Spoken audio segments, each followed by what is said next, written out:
one reason that I think people tend to like overlapping set questions is that they are very recognizable. They sort of have their own rhythm to them that your brain can pick up on subconsciously and say, oh, this is an overlapping set question. And that really is the most important part of an overlapping set question, just recognizing when you have one. Because once you recognize that you have an overlapping set question, you can sort of set them up the same way every single time. And so I think one of the ways people can get into trouble with overlapping set questions is when they see a question that seems like it could be an overlapping set question or could be framed as an overlapping set question, but they're not sure exactly. And because they are unable to articulate exactly what makes something an overlapping set question, they either set it up wrong or they have to think of a different way of approaching it altogether. And so let's talk about what exactly makes something an overlapping set question. Because again, I don't think of the approach to overlapping set questions as being the gospel way of doing them. All it is, setting up your information in a table or a matrix is a way of organizing information. And so if you think about it that way, what you are looking for is you're looking for a scenario that fits this acronym, which some of you may have heard before. It's called MEIS. And so I know this is an acronym that is popular in the business and consulting world. I'm not sure exactly why, because I've never seen a scenario where it's really applicable except with overlapping set questions on the GMAT. So if you end up going to business school and you find out how this is used in the real world, you can let me know. But what MEIS stands for is mutually exclusive,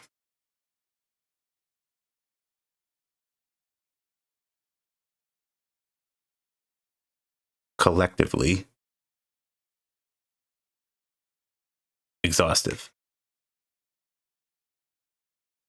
And so this is the sort of scenario you are looking for in order to determine whether something meets the criteria to be an overlapping set question: mutually exclusive, collectively exhaustive. And so the best way to probably explain what type of scenario this is with an example. So let's look at an overlapping set question. 6,500 people participated in a study measuring the correlation between gender and cancer risk. How many of the females in the study were not at increased risk of cancer or for cancer? And so this is a very typical sounding overlapping set question.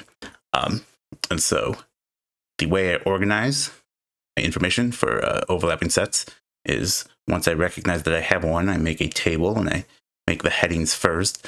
And so you're looking for a scenario where you have two groups. So in this case, the two groups, you can think of it as gender and cancer risk. And then within those two groups, there's sort of a binary option. So for gender in this case, the GMAT, as far as I know, still only has two genders on it.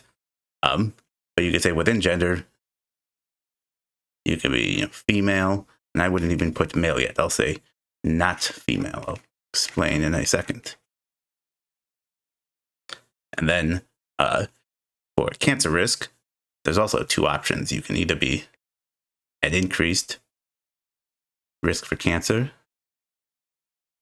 or no increased risk for cancer.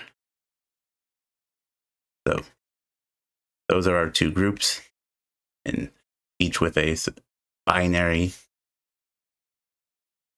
option. And between your two options within each group, you have a situation that is mutually exclusive, collectively exhaustive.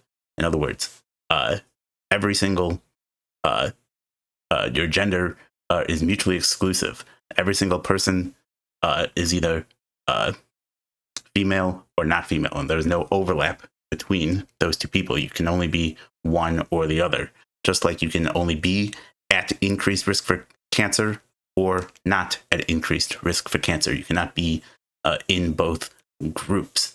Both options are also collectively exhaustive, meaning between your two choices, every single person in your sample or your population is represented. So every single person in our study either is female or not female. And so this is in fact why I'll sometimes, instead of writing female, male, I'll write female, not female, because I'm trying to make sure that I have a mutually exclusive, collectively exhaustive situation. And so by saying not female at first, I'm ensuring that every other person in my study is represented here.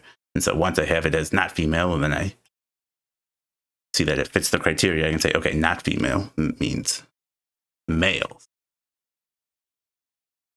And then the same for cancer risk. And so it is collectively exhaustive. Every single person in your study either is at increased risk for cancer or is not at increased risk for cancer. And so once you have your table set up, each of your boxes here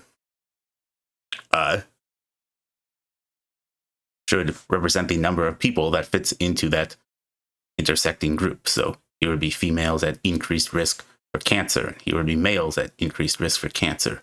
And again, just like with your categories themselves, there is no overlap between your boxes. And it's also true that when you sum up your boxes, you have all of the people in your study. So nobody is double counted, and likewise, nobody is left out either. And so then your rows and columns at the ends here are sort of your subtotals. So this here would be your total females, total males. This box here would be total people in the study, total increased risk for cancer, total no, not at increased risk for cancer, total increased risk for cancer. So once you have your table set up, then it's sort of just like you just got to fill it in with the information they give you. And so the one thing to keep in mind, one thing that makes overlapping set questions tricky is on data sufficiency questions, because you have to keep track of your information and remember which statement it comes from. Because if I have to, I'll redraw a fresh grid for each of the two statements, but you probably don't want to be doing that because it takes up time and space as well. So what I do is for the prompt, any information that comes from the prompt, meaning it's universal, it applies to both statements, I'll circle in my grid so I know not to erase it. So 6,500 people in the study. So that's total people. Give myself the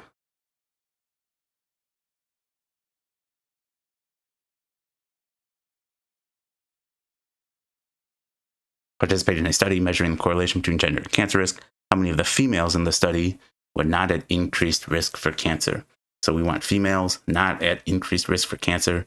So that is this box here. And I can say this is my X. This is what I'm looking for, which is also something you would want to highlight. Keep in mind what the question is you're trying to answer.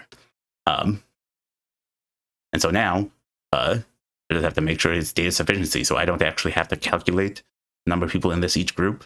I just have to know that it can calculate a box, and I need to know it can calculate enough of the boxes to get this box over here. So statement 1 says of the 3,200 males that participated in the study, 2% were found to be at increased risk for cancer. So let's break this down. So of the 3,200 males, so they're telling us that there are 3,200 males in the study. And so since this comes from statement 1, I'll put a little 1 in the corner here. So I know that I have to ignore this for when I look at statement 2. And so based on this, then you could also say, oh, from this I can infer there's 3,200 males in the study.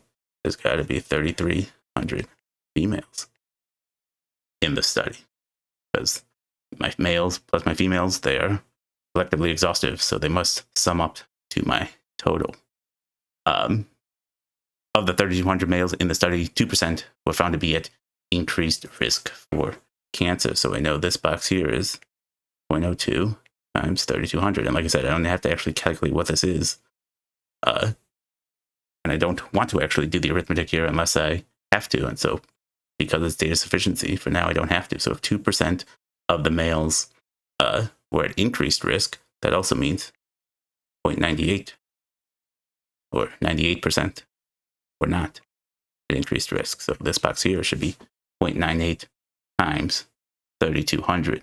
That is still not enough, it looks like, to get this box here, though, because I would either need this box here or this box here, which I cannot get. So statement 1 by itself will be insufficient. Statement 2, 3,300 females participated in the study. So if I, for a second, pretend that I don't have all of this information, and now all I know is this. I have 3,300 females that participated in my study. Well, right off the bat, you should sort of know that this is not only going to be an insufficient statement, it is going to be an irrelevant statement. It is not contributing anything, because even though they didn't tell us this in statement 1, we were able to infer it. And so this information is stuff we already knew in statement 1, and it wasn't sufficient then. There's no way it's going to be sufficient now. And you can, based on that, eliminate both B and C, because you know it's not going to be, it's not going to make the statement sufficient together. It's not going to become sufficient when you add this information to statement 1, because it's just restating information we already knew from statement 1. And so based on that, E is going to be the answer here. And so that is an intro to a fairly simple overlapping set question. I feel like the GMAT test writers are trying to make them a little bit more complicated because they think people sort of have hacked them in recent years. So we will do some complicated ones and show sort of some twists that they like to throw in. But overall, this is the basic setup that I use for pretty much any overlapping set question.